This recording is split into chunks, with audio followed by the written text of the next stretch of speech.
What's the saddest story you've ever heard?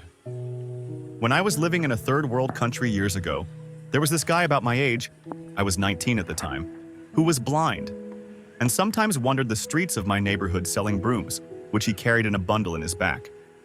He didn't have a dog or anything, just a staff. I saw him walk by the house where we lived a few times, and I felt kind of sorry for him. But the first few times didn't really think much of it.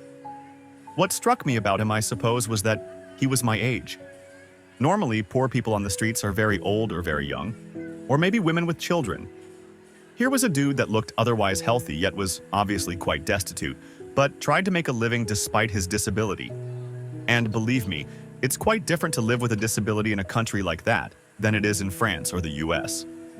A few months after I had last seen him, I came home, and my mom was having a reunion with some of her lady expat friends as she did once a week. Tea and so on. I stopped by the solarium where they were, said hello to all, and proceeded to grab me a soda and a few pastries. While I was doing this, I picked up on the conversation they were having. It turns out that the day before there had been a murder in a poor neighborhood that bordered ours. Not an unusual occurrence, but what stopped me was one of the ladies saying that they had killed a blind couple. I inquired further, and it turns out that it was this guy. The ladies knew him, of course, because they lived in the same area, and I suppose even bought a broom or two from him at some point. Then it got worse. He lived in a little house with his wife, who was also blind. Apparently she worked doing needlepoint or something like that. Men, number unknown, had broken into their house at night, assaulted the guy.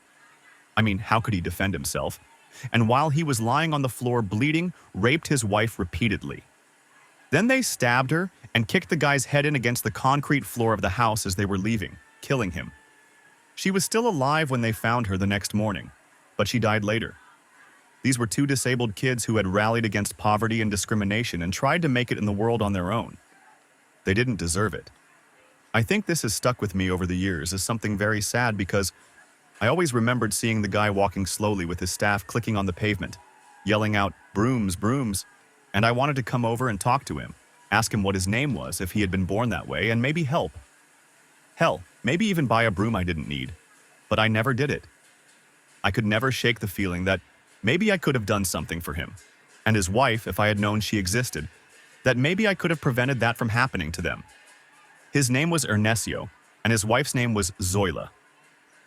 I never saw or met Zoila, but I think I'll remember her and his husband until the day I die.